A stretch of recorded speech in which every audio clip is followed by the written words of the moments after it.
चाचा असलम थोड़ी गोंदलों की खुशामंद वीडियो शेयर करी दी है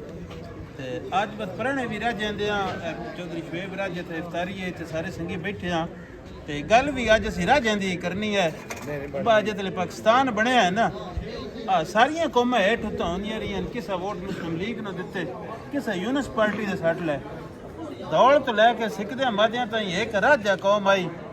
जिस मुस्लिम लीग तो इलावा पर्ची कोई नहीं अपने वोट जेड़े हैं इस्लाम के नावां ते दिते हैं वो ढोले में भी उस आख्या ही ना बकाल उमर हयात राजे ने उठाया मैं दीन रसूल का रोंदा डिठा वो बिजती लईए कर टिवाणे तो उस आखे काल खुदा दी सिखदे मादियां तो लैके गोजरे ताईं पे जोग राजे दा वसदे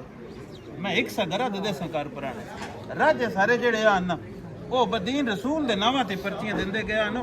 अगों हुण अल्लाह ने पता भाई फैसला चंगा आई माड़ा आई लेकिन पाकिस्तान तो बने ना ते राजियां दीन दे नावां ते पर्चियां दे छड़ियां एक वंड करो गोंदला किना दिता गोंदला दे भी वोट जेड़े नो सियासत दी असी गल ना छेड़े दे ओही मैं ते अपने जैसे गोंदला दी बाहर जो भी बढ़िया है ना वो इल्जाम साडे ते कोई नहीं लाया अब मतलब ठीक रह गया लाया असल बेली राजे दे अब राजे गोंदला बेली कोना जे जी ठीक है सिद्धांत इस गल्लो मान लेने हैं तो इल्जाम साडे ते भी कोई लगा ते ए अज शुएब रांझा साहब को लाया इस मियां राजियां दे ए राजियां दे अगला सिरा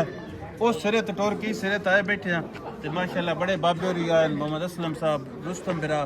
बाकी और सारे संगी साथी ते बजेड़े संगी हो जा कट करेंदे न वसते रहन जनाब कि भला होवे उन्हां दा जी जी जिंदे वसते